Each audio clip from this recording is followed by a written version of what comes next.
E a função, basicamente, é que, e isso vai ser uma grande mudança de paradigma. A soja refúgio, além de produzir soja, ela vai precisar produzir inseto.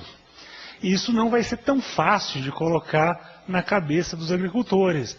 Mas é importante que nós, como agrônomos, temos consciência disso. Que eu tenho soja agora no campo, com a soja refúgio, para produzir soja, sim, mas para produzir inseto também. Né? Então eu não vou poder querer aquele tolerância zero que muitas vezes se tenta colocar na cultura hoje. Tá? Por quê? Porque eu preciso dos insetos que vão nascer nessa soja refúgio para cruzar com possíveis resistentes que venham da cultura e dar lá um inseto híbrido dos dois, que vai ser, no caso, suscetível à proteína. Próximo.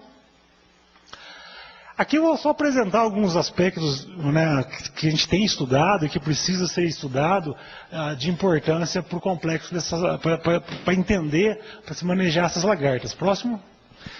A gente tem começado alguns estudos, né, aqui no caso ainda com heliotes, mas os dados, mas a gente está fazendo com helicoverpa já. A gente não sabe que helicoverpa exatamente, a gente está trabalhando lá. Mas, por exemplo, soja não BT e soja BT, aqui o consumo de vagens, né? Então, mesmo na soja BT, lagartas grandes, maiores, elas podem causar ter danos, né? Mas vai ser bem menor do que na soja não BT. Aqui né, a duração de índices e a viabilidade na soja BT, mesmo com lagartas grandes, né, você tem 0% de viabilidade, ou seja, tem eficiência da proteína. Próximo. Agora o importante, pessoal, que a gente precisa entender é como vai funcionar esse cenário de Ponte Verde. Tá? Porque a gente tem soja, a gente tem milho na segunda safra, algodão, né? E tem períodos aqui, né, de sobreposição dessas culturas no campo. Então, o inseto ele migra de uma cultura para outra. Tá? E sem, né, um cenário ainda simples, sem considerar trigo, aveia, milheto, milho primeira safra. Agora se fala muito soja safrinha também, né, algodão safrinha. Né? Então um cenário bastante complexo de mudar essa paisagem agrícola, de oferecer hospedeiro para o inseto a 100% do tempo. E com isso a gente precisa entender um pouco como que isso funciona. Próximo. Para a Spodoptera, que a gente tem estudado há mais tempo, a gente já até começou já a entender bem isso. Aqui, por exemplo, a biologia das 3 Spodoptera em vários hospedeiros. Você vê que Frugiperia, aquela lagarta do cartucho, ela tem uma sobrevivência grande em soja, mas em trigo e em milho. Né? Ou seja, em graminha, em todos, até o algodão, em todos os hospedeiros, ela tem uma grande sobrevivência. Tá? Já a Cosmioides, né, que é essa daqui, você vê que ela tem uma sobrevivência em soja e algodão. Se você pegar aveia, trigo, milho, a sobrevivência é extremamente baixa, ou seja, é uma praga que está relacionada com soja e algodão. Né? Apesar da lagarta do cartucho estar relacionada a gramíneas, ela pode ser praga de soja. A soja, pelo menos nutricionalmente falando, é um bom hospedeiro para ela. Eridânia, a mesma coisa que Cosmioides, né? Uma praga de soja e algodão. De gramíneas, a sobrevivência é extremamente baixa. Próximo. Aqui é um trabalho de uma doutoranda que trabalha comigo, que além da biologia, né, ela fez também a preferência de ovoposição. Próximo. E daí, quando a gente oferece, igual estava naquela foto anterior, vários hospedeiros para as mariposas, quando é a mariposa de Spodoptera frugipeira, você vê que ela ovipositou mais nas gramíneas, né? Trigo, milho, aqui também tem uma oviposição grande. Próximo. Agora, Eridânia, tem uma preferência de oviposição para soja. Né? Próximo. Com isso, estou passando bem rápido, pessoal, por causa da questão do tempo. Mas a gente, né, para a Spodoptera, a gente já entende que Eridânia Cosmioides é uma praga que está associada a soja e algodão. Soja, até nutricionalmente falando, melhor do que algodão. Né?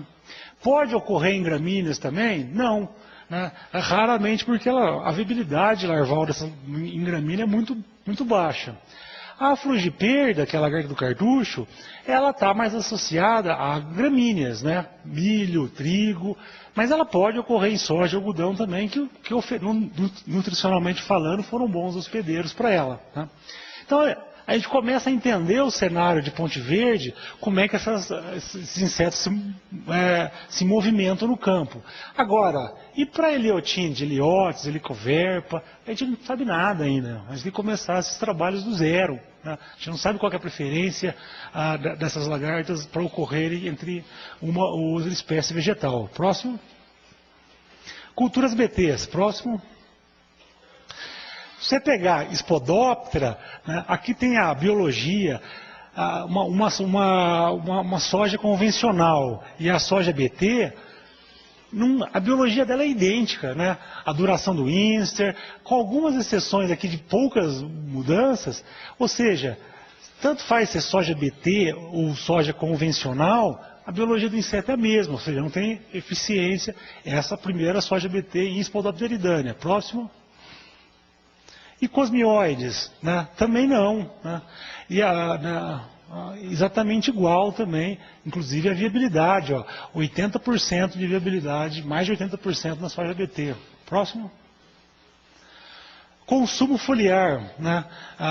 Então ela consome igual numa soja convencional, numa soja BT, mostrando que mesmo com o plantio da soja BT a gente vai precisar continuar monitorando essas lagartas. Próximo. Aqui é no milho, pessoal, tá? A Spodoptera iridânea, no milho, ela mesmo em folha, né, mesmo no milho convencional, ela morreu 100%. E daí a gente mediu aqui, né, na espiga, né, porque a gente tem vários relatos dessas pragas ocorrendo em milho. Né. Na espiga, né, ela consegue ter um consumo até maior do que a frugiperda, porque o consumo dela realmente é maior. Né. No milho convencional. Quando é milho BT, 100% de mortalidade, seja na folha, seja na espiga. Se for milho convencional, morre 100% na folha também. Na espiga não, na espiga consegue ter consumo. Tá? E pode daí até ser maior que frugiperda. Próximo. Aqui é também a mesma coisa, né? É o consumo na espiga, né? Spodoptera eridânea e frugiperda, né? O consumo aqui no milho convencional, né? Então podendo ter um consumo. Né? Aqui o consumo foliar no milho BT, convencional, BT com uma proteína e com 2 proteínas, né? Apesar de ter 100% de mortalidade, se você pegar uma lagarta grande, ela consegue ainda ter um prejuízo, né, um consumo, um dano, uma injúria ali, né, que é maior no milho convencional. Tá? Isso por quê? Porque a gente suspeita que muitas vezes no milho, quando você faz a dessecação, ou a aplicação de herbicida, desculpa, porque o milho BT ele é também RR, muitas vezes. Quando você aplica herbicida, você pode ter lagartas maiores que estavam nessas plantas daninhas migrando para o milho, e daí até, se elas estiverem grandes, até podem causar alguma injúria, apesar de elas não completarem o ciclo, não fecharem o ciclo biológico. Próximo. Resumindo, tá? Hoje, né, Complexo Spodoptera, assim como os Eleotines, é uma ameaça para a cultura da soja, né, folha, vagem. E no caso de Spodoptera, vai continuar sendo mesmo com a soja BT, principalmente com a primeira soja BT. Depois vai ter estaqueamento, né? Vão vir novos eventos aí na soja. Com a entrada da cultura BT, a Spodoptera continua sendo uma ameaça importante na área de refúgio. Então eu preciso continuar monitorando, fazendo manejo de pragas, inclusive no refúgio. Né? E tanto o Spodoptera quanto a Eleotínide, na cultura da soja, eu tenho uma dificuldade grande de tecnologia de aplicação, que é um ponto que precisa ser trabalhado melhor. Tem um trabalho da Emater, no Paraná, tratores com 1 ano de uso. 1 ano de uso, são tratores o quê? Novos, não são? 20% dos manômetros funcionando. com 2 anos de uso, 0% dos manômetros funcionando. Como é que você faz uma boa aplicação se não tem manômetro para regular o trator?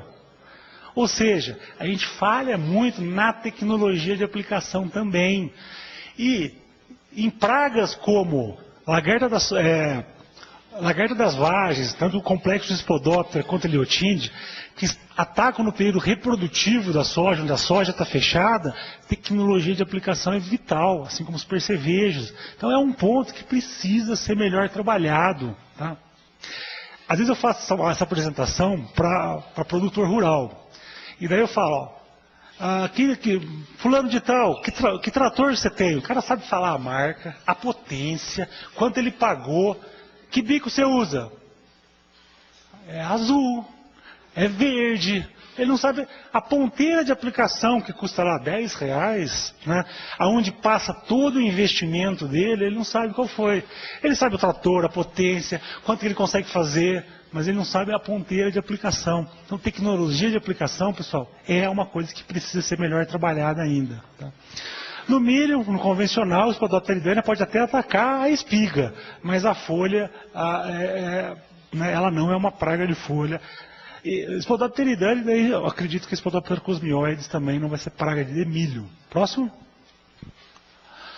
E como os 2 últimos slides, eu prometo que eu estou passando um pouco do tempo, pessoal, manejo de praga vai ser a única maneira de compatibilizar produtividade, sustentabilidade, reduzir problema de praga. Não vai ser um inseticida X ou um inseticida Y que resolve o meu problema. Aplicar o manejo, que é todas as táticas, incluindo o inseticida, isso sim vai fazer que eu tenha um bom manejo da área.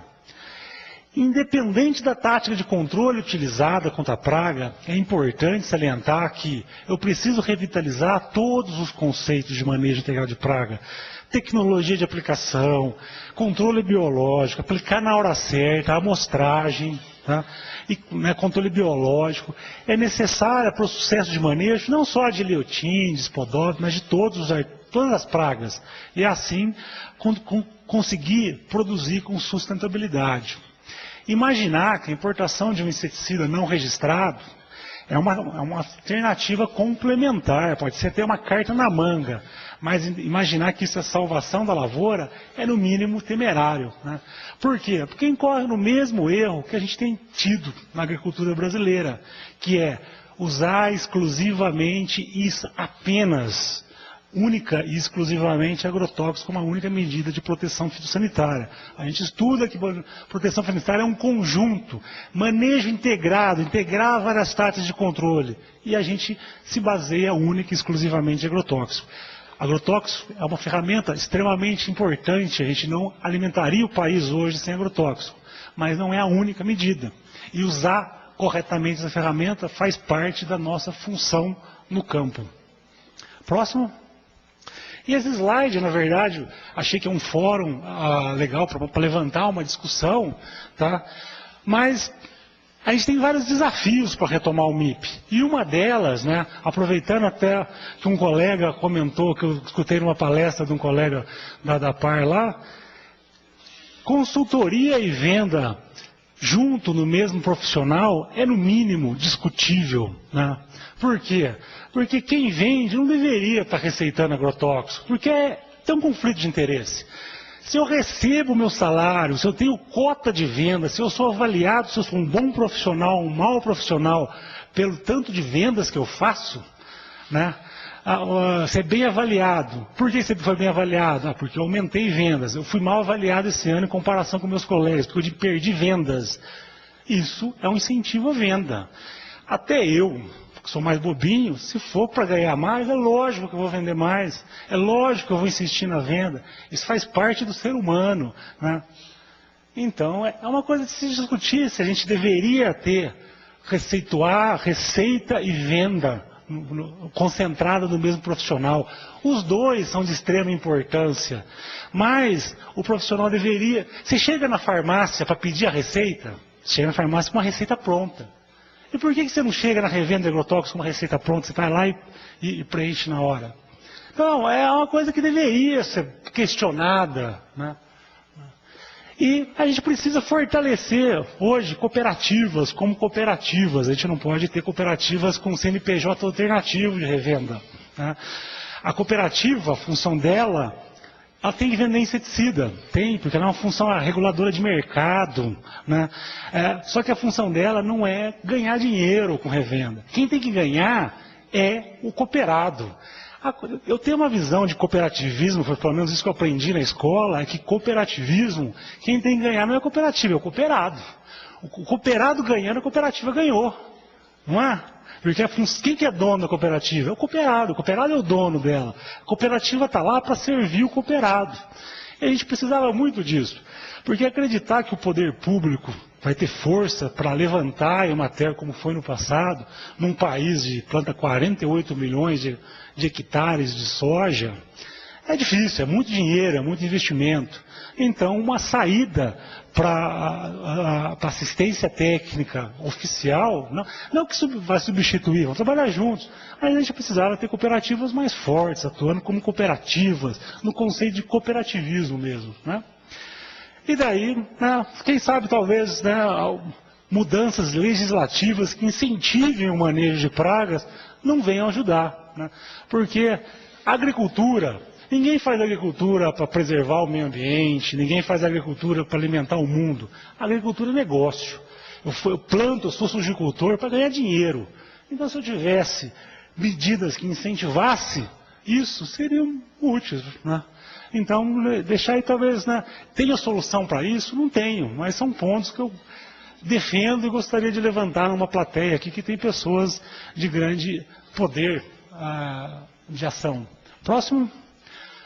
Eu finalizo. Esse e-mail eu gostaria de deixar, pessoal, que é o e-mail cnpco.sac@embrapa.br, que é o e-mail da Embrapasoja de atendimento a dúvidas. Qualquer dúvida, solo, de soja, girassol e trigo, podem ser encaminhados para esse e-mail, que daí ele repassa. Se é uma dúvida até de comercialização, de qualquer coisa, manda para esse e-mail e vai ser atendido, tá? Obrigado, as perguntas vão ficar para o final, depois de todas as apresentações. Obrigado, pessoal.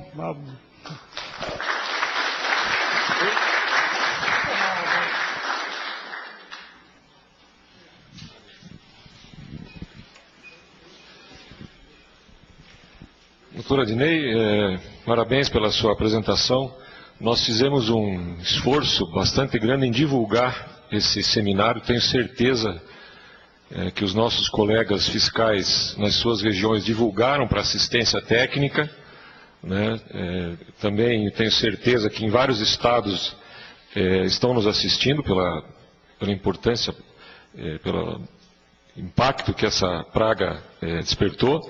Tenho certeza que vai repercutir muito no meio agronômico essas suas colocações e nós vamos, com certeza, abrir um espaço no final.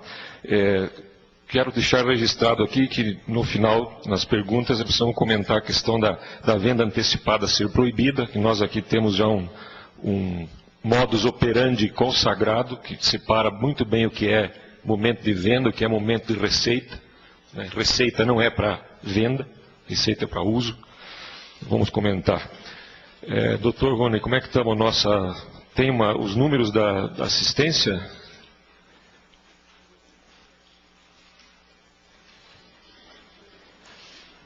Eu queria registrar a presença que chegaram logo depois de iniciado o evento, dos agrônomos Hugo Reis Vidal, presidente da Associação dos Engenheiros Agrônomos do Paraná, obrigado. O engenheiro agrônomo Robson Mafioletti, da OCEPAR, né?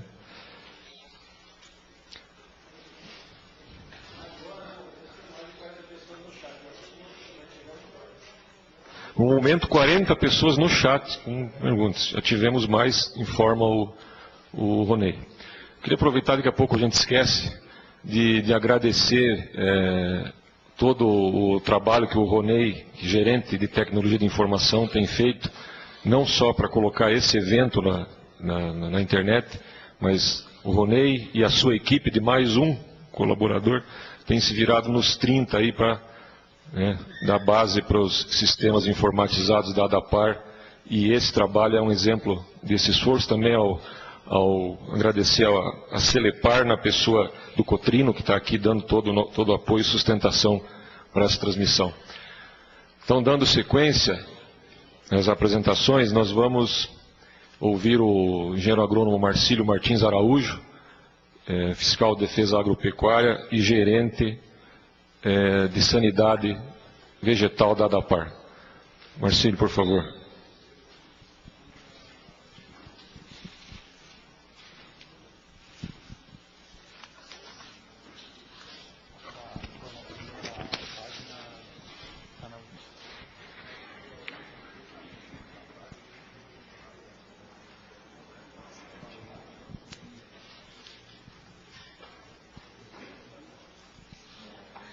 Bom, boa tarde a todos.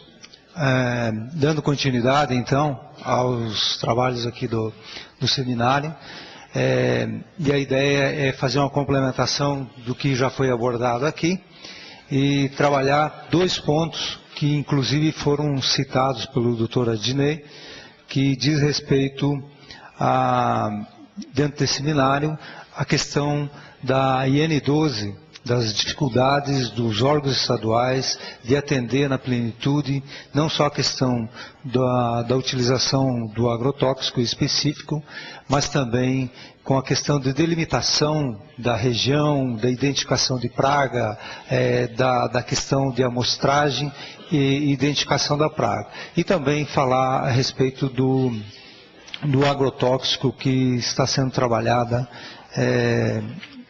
especificamente registrado e cadastrado na ADAPAR.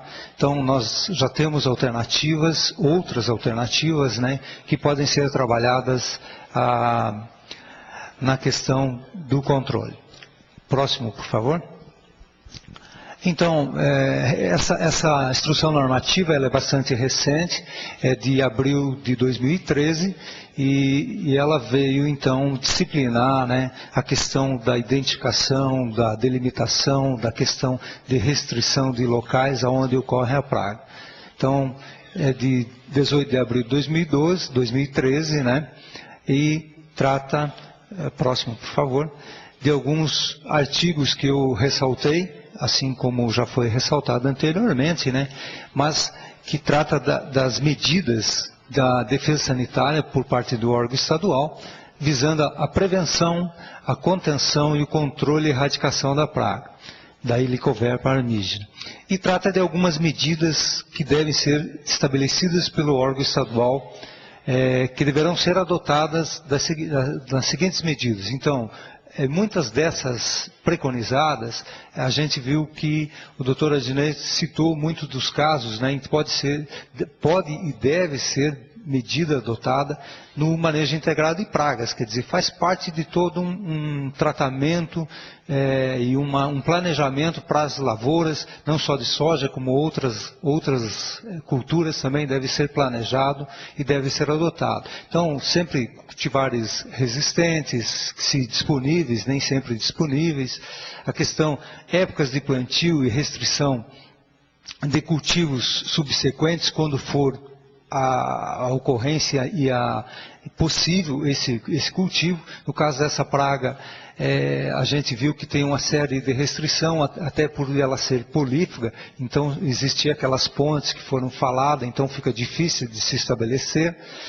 A questão do vazio sanitário da terra, que é outra restrição e medida recomendada, controle biológico disponível, armadilhas ou iscas ou outros métodos de controle físico. Aqui a gente ressalta a questão de armadilhas, principalmente com respeito ao monitoramento. Quer dizer, nós temos outras pragas que o Estado e que a ADAPAR vem monitorando e serve de uma delimitação de regiões onde a praga está ocorrendo e não para estimar a população, embora possa ter alguma relação quando o laboratório faz essa identificação e mensuração da quantidade, mas através de armadilhas com feromônios, isso é possível então a gente fazer, e é possível a ADAPAR com o seu grupo de fiscais fazer a identificação nesses locais. Agora, quando se passa além disso, fica muito difícil trabalhar. Então, todas essas medidas, próximo por favor, são previstas e, como a gente viu, a pesquisa preconiza que se devem ser recomendadas, né, e devem ser adotadas pelos produtores e sempre com orientação de profissionais, de responsáveis técnicos, de engenheiros agrônomos que estejam junto, orientando e fazendo as orientações de uma forma planejada, de uma forma acompanhada a nível de lavoura. Quer dizer, tudo isso tem que ter uma responsabilidade.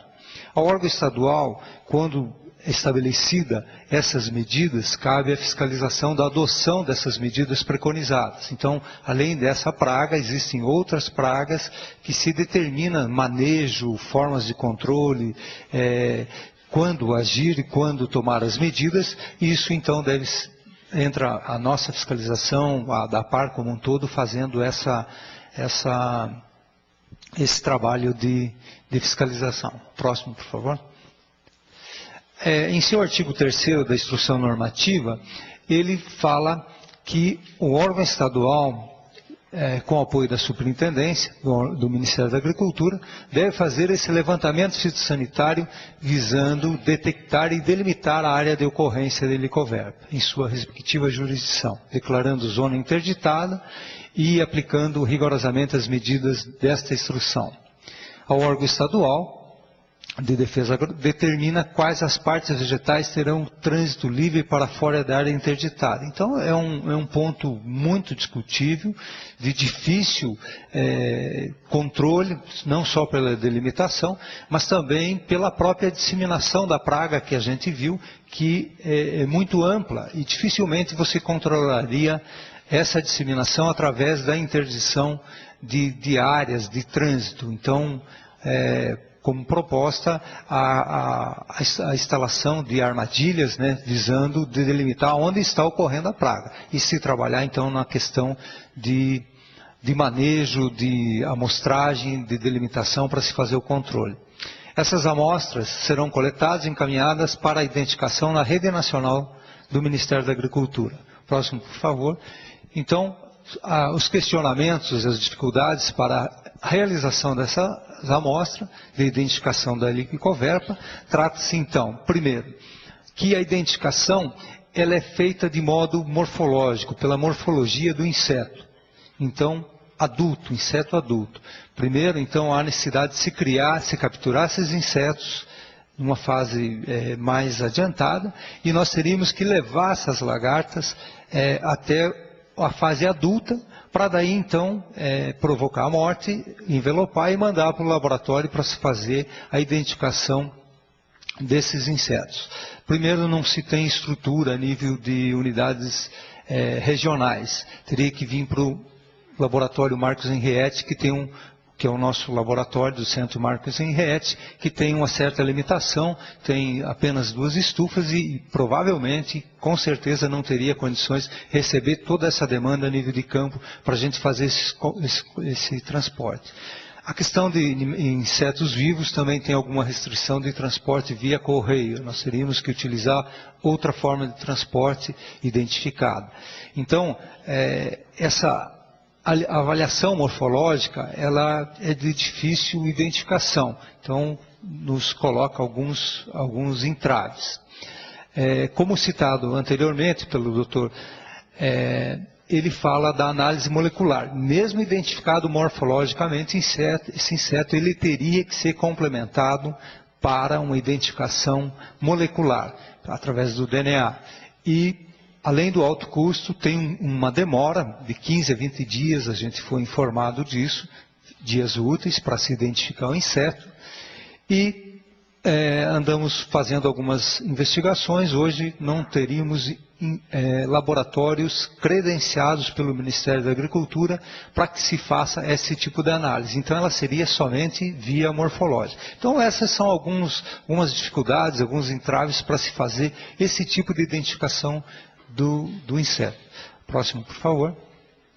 Em seu artigo 4º, ele fala a respeito do produto que foi citado anteriormente, que para autorização e importação e aplicação do agrotóxico benzoato de amimectina pelo órgão estadual, deve seguir então na instrução normativa 13, para se fazer o controle dessa praga específica, delimitado pelo órgão estadual ou distrital da defesa agropecuária.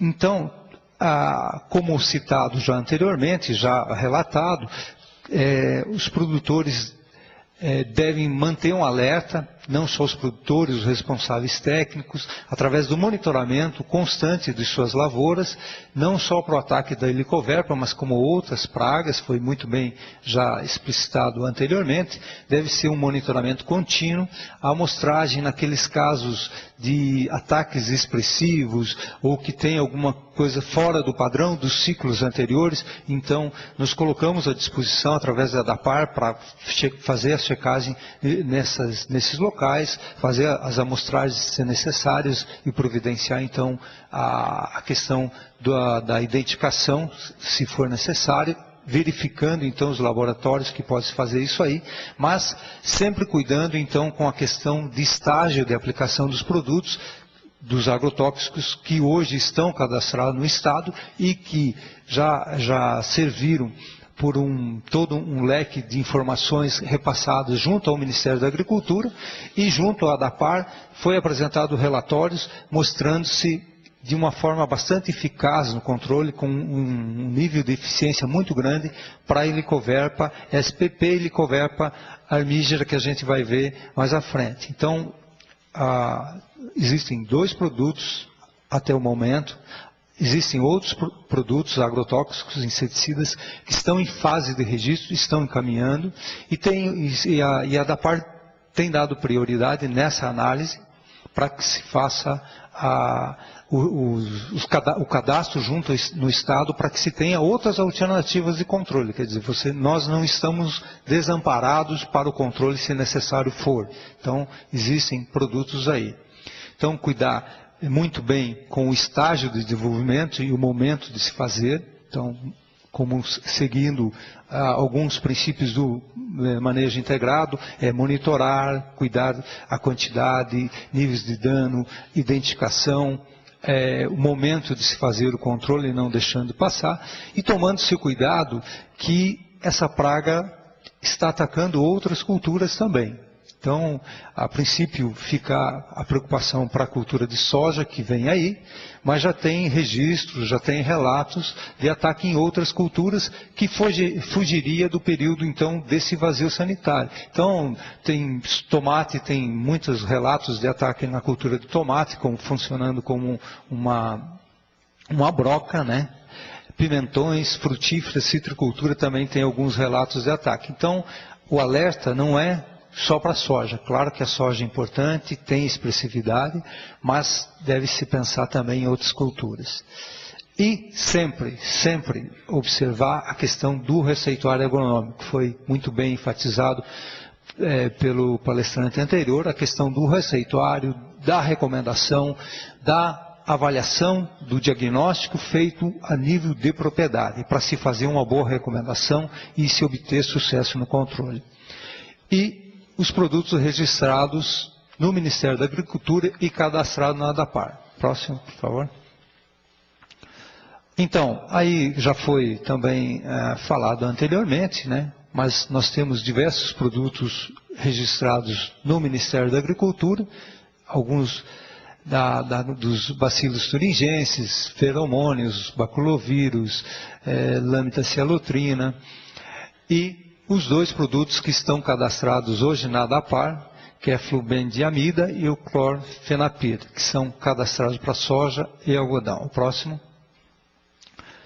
Então, aqui também uma lista atualizada, que chegou recentemente, aprovado pela Coordenação Geral de Agrotóxicos e Afins, também já foi comentado, com as marcas comerciais. Próximo.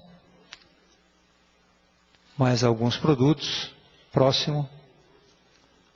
E o próximo. Então, esse foi feita a pesquisa através do Agrofit, no Ministério da Agricultura, no órgão federal. Próximo, por favor. E na ADAPAR, na lista de agrotóxicos, com os endereços acima citados, podemos ver então um produto, né, marca comercial, que está específico para praga Helicoverpa armígera, lagarta do algodão. Então ele está liberado para cultura de soja e algodão. E o próximo, que é o pirate, né, o clorfenapir, que está liberado, né, então cadastrado para Helicoverpa spp, lagarta de algodão. Eu ressalto que o setor de cadastro de agrotóxico faz uma análise muito grande dos produtos registrados no Ministério da Agricultura, e a gente faz uma análise aqui, o setor de cadastro faz uma análise da eficiência dos produtos para ser liberado para os agricultores. E dessa análise, somente após essa análise é que esses produtos estão disponibilizados. Então, a necessidade das empresas que são detentoras dos outros princípios ativos requeram junto ao Estado do Paraná para que se faça essa análise de produtos, né, para que se inclua os produtos na análise então e no cadastro do Paraná para servir então de recomendação. Então, nós temos tempo, a safra é vindoura, mas tem alternativas de controle, como ressaltou o diretor de defesa, Adriano Reisenberg. Não necessitamos de um produto de importação que não tenha o registro, quer dizer, nós não vamos nos responsabilizar por uma importação e de uma necessidade que se tem disponível outros produtos, outras maneiras, outras formas de se trabalhar com a cultura de soja, de algodão e de outras culturas que devem vir por aí e a gente deve trabalhar. Então, próximo, por favor. O recado é rápido, era esse que a gente gostaria de deixar claro, e também através do endereço e da Agência de Defesa Agropecuária nos colocamos à disposição para outros esclarecimentos que surgirem. Obrigado.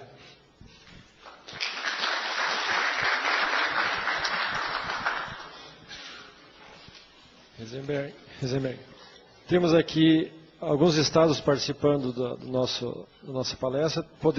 Nem todos se identificam, mas temos aqui Bahia, São Paulo, Goiás, Rondônia, Mato Grosso do Sul, pessoal do Iagro, aqui do estado, Paranavaí, Moarama, um pessoal da Embrapa está prestigiando nossos colegas aí. Então, várias partes do Brasil acompanhando a nossa palestra. Obrigado, Ronei. Era esperado. E a gente agradece, e esse evento aqui é apenas o início de uma série de outros que virão, e é importante que a gente troque informações e, na medida do possível, harmonize procedimentos, né, tanto de orientação quanto de fiscalização. Na sequência, a última apresentação, depois nós vamos abrir para um debate, o engenheiro agrônomo Alan Pimentel, fiscal de defesa agropecuária e gerente de apoio técnico. Vai mostrar alguns dados interessantes do Ciagro. Bem, boa tarde a todos.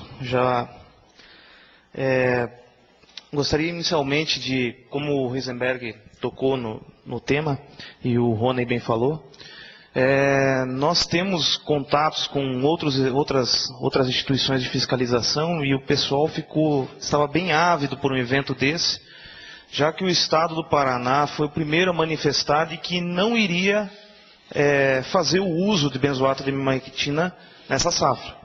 Tinha tomado já postura, em outra oportunidade o diretor de defesa agropecuária e o presidente da DAPAR já tinham se pronunciado. E agora, quando estava exatamente agora sentado aqui na poltrona, eu já tinha recebido ligação do pessoal de Rondônia, recebi mensagem do pessoal do Rio Grande do Sul, todos eles parabenizando a nossa atitude, porque a gente está defendendo isso de maneira técnica e com coerência, ou seja, realmente respaldado naquele conhecimento que a gente obteve.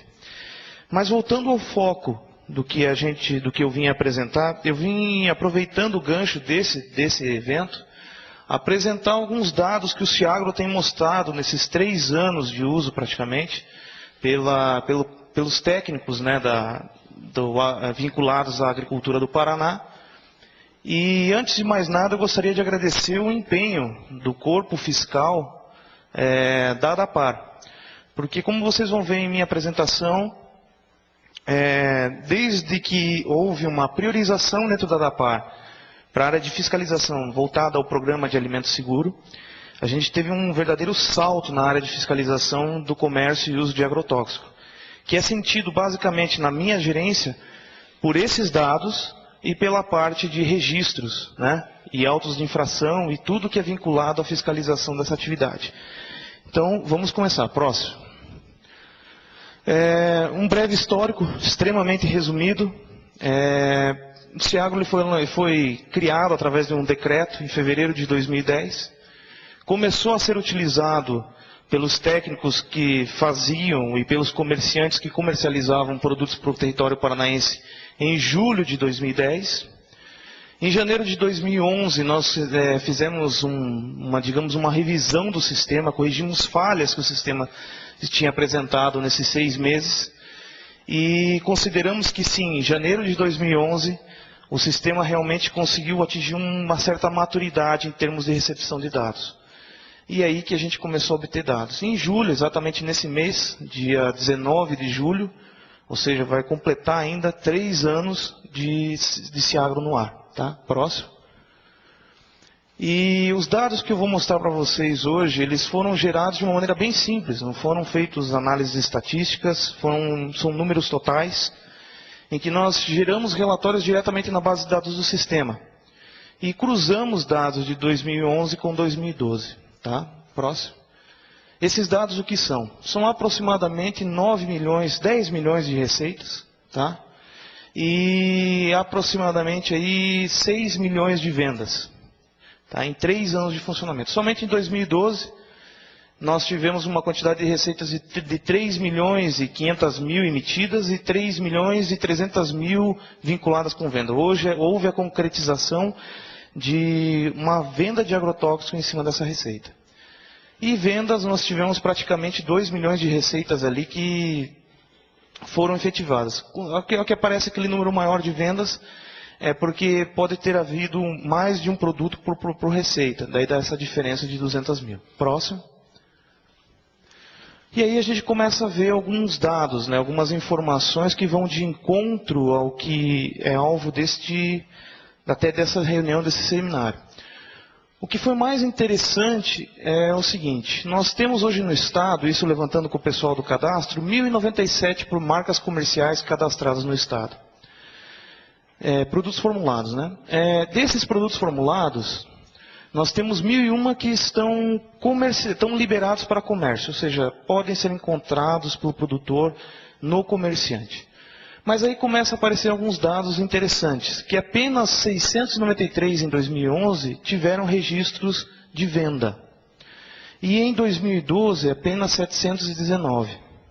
Isso mostra que nós temos aproximadamente, nós somos o estado que, se não me engano, é o estado que tem a menor quantidade de produtos cadastrados no país.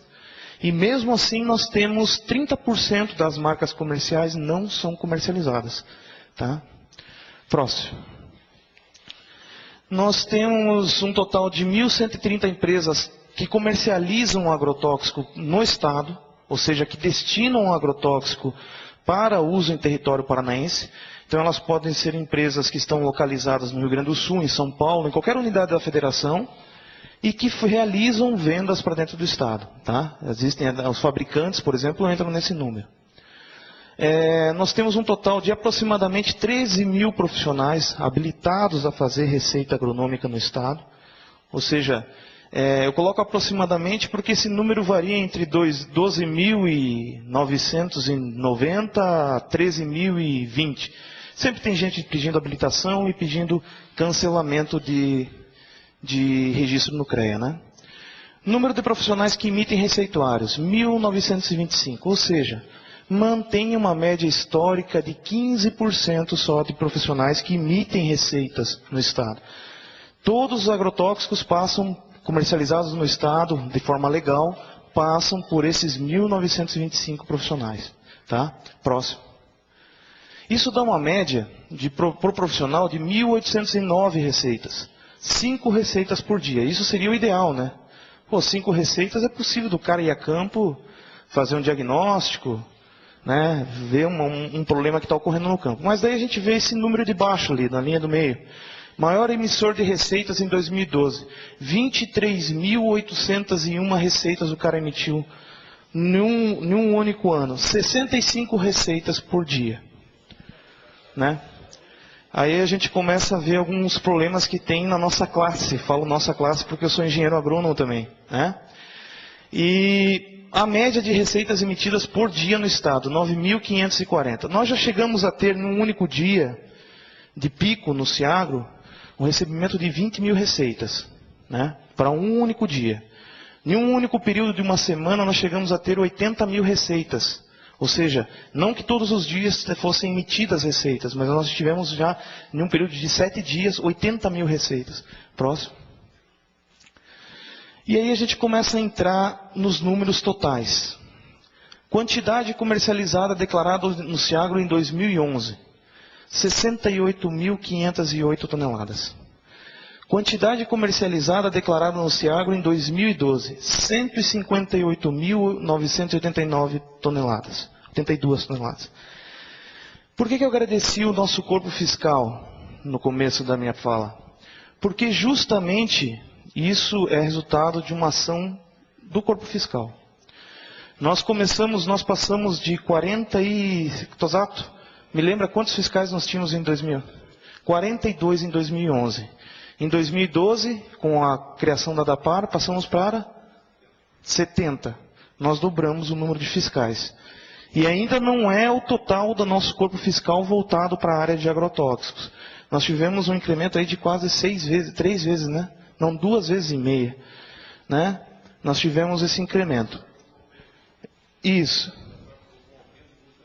A DAPAR provocou um aumento no uso do agrotóxico, está falando o Heisenberg. Né? Nós começamos a pressionar o agricultor para usar.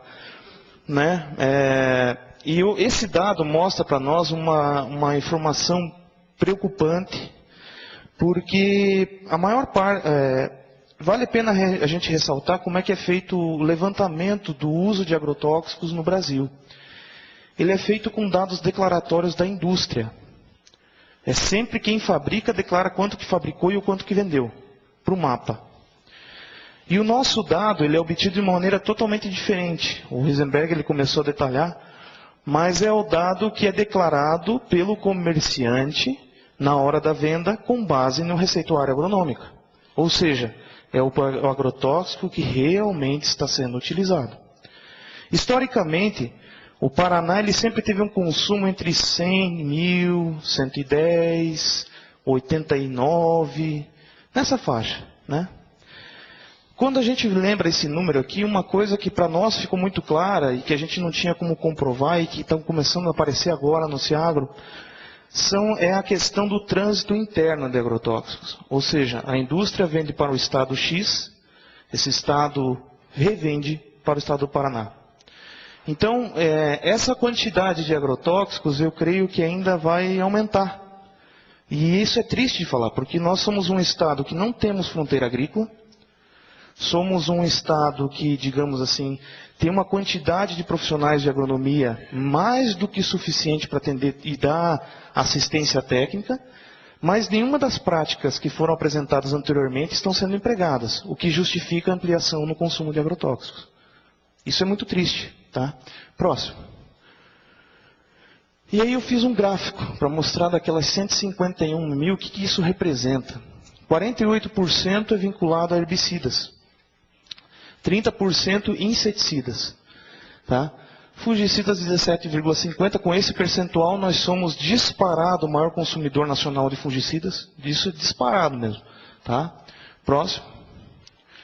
E daí quando a gente olha para a cultura, né, nós vemos as culturas ali, a soja, com 32,9% das receitas destinadas. Milho a segunda, trigo a terceira, feijão, pastagens, tomate, café, cana-de-açúcar e outros mais. Agora, quando a gente passa para o próximo, por gentileza, e vê a quantidade de agrotóxicos por cultura, a gente vê a discrepância. 45% de todo o agrotóxico utilizado no Paraná tem como alvo a cultura da soja. E quando a gente olha ali, no quarto e no quinto item ali, fumo e tomate, a gente começa a ver que elas não eram campeões de receitas. Mas em termos de volume, elas representam uma quantidade significativa. Tá? E outra que aparece para nós e que foi uma surpresa para mim, foi o item uva, com 2,4%. Eu pergunto para os senhores, uva é uma cultura significativa no estado do Paraná, em termos de volume de produção? Eu creio que não. Então esse dado para nós da fiscalização mostrou como é grave a questão do desvio de uso. Produtos que estão registrados, cadastrados para uva e são usados em outras culturas. E o pior, existe um profissional de agronomia assinando uma receita dizendo que vai ser utilizado em uva, que não existe. Aí a gente começa a ver, eu falo para o Risenberg sempre, aí a gente vê como a gente tem um desafio grande pela frente ainda. Né? Próximo. Quantidade média comercializada por receita, 2012. 43,7 quilos de agrotóxico por receita emitida. Média comercializada de agrotóxico por dia no estado, 416 toneladas. Às vezes as pessoas não têm noção do que é isso, 416 toneladas. 10 carretas. 10 carretas de agrotóxico. Isso tudo com base em produto comercial. Né? Produto comercial, produto formulado. Né? 10 carretas é o que a gente consome de agrotóxico por dia. Próximo. Próximo, por gentileza. Se a gente considerar a área total do estado de 20 mil hectares, aproximadamente, isso é dado do IBGE, com a quantidade comercializada, nós temos uma média de 7,65 quilos por hectare por ano do estado, sem considerar reserva legal, área de preservação permanente, reservatórios, cidades e parques estaduais e nacionais. Dessa média. Mas daí vocês vão questionar, pô, mas isso é pouco. Então vamos para o próximo. A área agricultável do estado, 6.796 hectares. Milhões, desculpe, 6 milhões, está certo. Quantidade comercializada. Isso dá uma média por hectare de 22 quilos por hectare por ano. Aí a gente começa a ver qual que é o problema. Nós somos o estado, pelos dados das empresas do Ministério da Agricultura, nós somos o terceiro maior consumidor do Brasil. Ficamos atrás apenas de Mato Grosso e de São Paulo. Só que nós temos 2,5% só do território. Então quer dizer que o quê? E onde que fica esse agrotóxico? Ele é exportado ou ele fica com a população que mora no estado?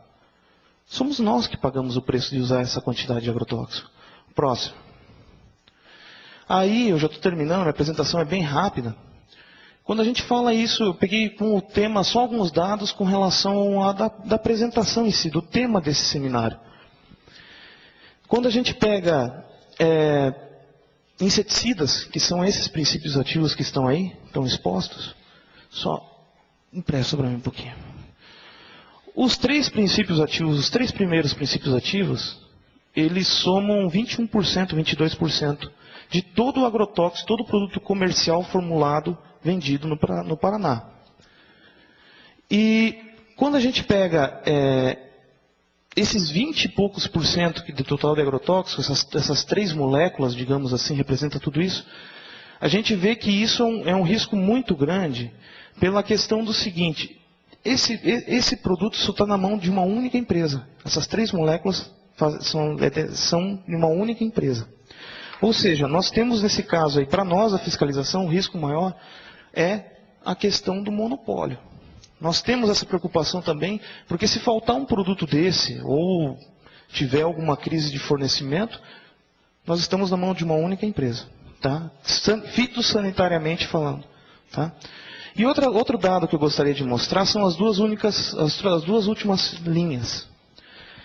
Eu desconheço que surgiu resistência a bacilo thuringiensis e baculovírus anticárcia. O pesquisador da Embrapa poderia me ajudar. Tem resistência? Surgiu resistência?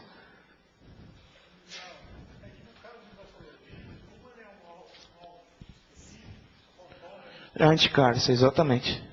O desuso, só para você ter uma ideia, 2,7 toneladas utilizadas no estado. Lembrando que na década de 80 e 90, nós utilizávamos justamente bacilos thuringiensis e baculovírus anticáries em 90% das áreas de soja. Ou seja, toda aquela questão do MIP foi esquecido. Nós não utilizamos esse controle mais. Nós migramos 100% para a questão do inseticida. E acho que era isso que eu tinha para falar, aproveitando a oportunidade que foi dada. O próximo, por gentileza, eu acho que acabou. E muito obrigado. Agradeço a todos.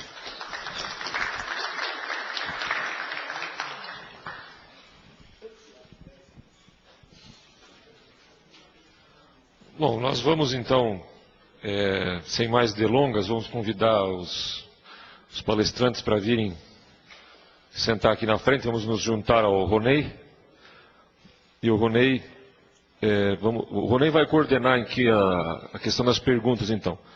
Para nossa felicidade, o Ronei é engenheiro agrônomo e ele consegue fazer uma boa interpretação aí do que vem de perguntas.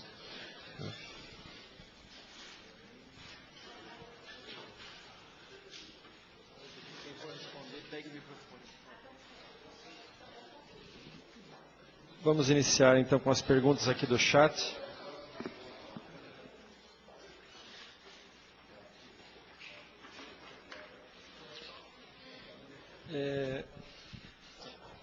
Uma pergunta, acho que para o pessoal lembrar.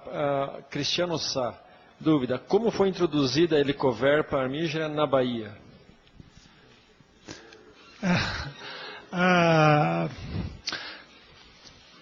Como foi introduzida exatamente, é quase impossível de se precisar, né?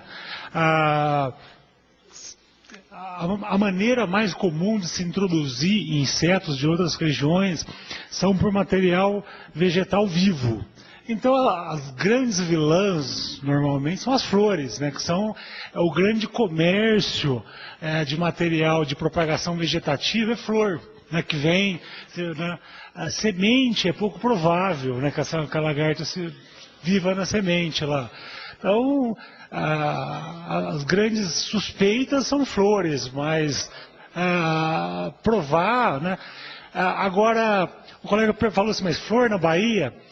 Não necessariamente o ponto de introdução foi a Bahia, entendeu? A Bahia foi o ponto onde a população explodiu, mas não se tem como saber se o ponto de introdução foi a Bahia. Outra forma de introdução, realmente, é o inseto vivo, vir. E por onde que se vê inseto vivo? Por aviões, daí, né? Aviões podem...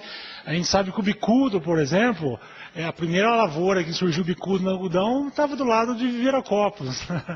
Assim, então, pode também ter vindo por a mariposa adulta. Mas é muito difícil e a gente tem curiosidade de saber, mas é importante saber assim, saber da onde, como ela veio, não muda o fato de como a gente tem que lidar com ela hoje. Isso é importante. Serviria para aprender a lição de não deixar outras pragas entrar, mas a gente sabe como as pragas entram, né? A gente tem que hoje saber que a Helicoverpa está dispersa no país e a gente precisa manejar ela junto com as outras pragas, faz parte agora. Pessoal, da plateia, quem quiser fazer perguntas, também está aberto, né? Daí é só pedir o microfone que está ali com o microfone está aqui, ela vai... Ok. Sim. Da Bahia, o Lee Seider faz um comentário que certeza ninguém tem, mas há 3 anos já encontrei ela em fase inicial bem restritamente. Armígera, no caso a zéia, há muito tempo vinha atacando o milho. É um comentário que vem da Bahia.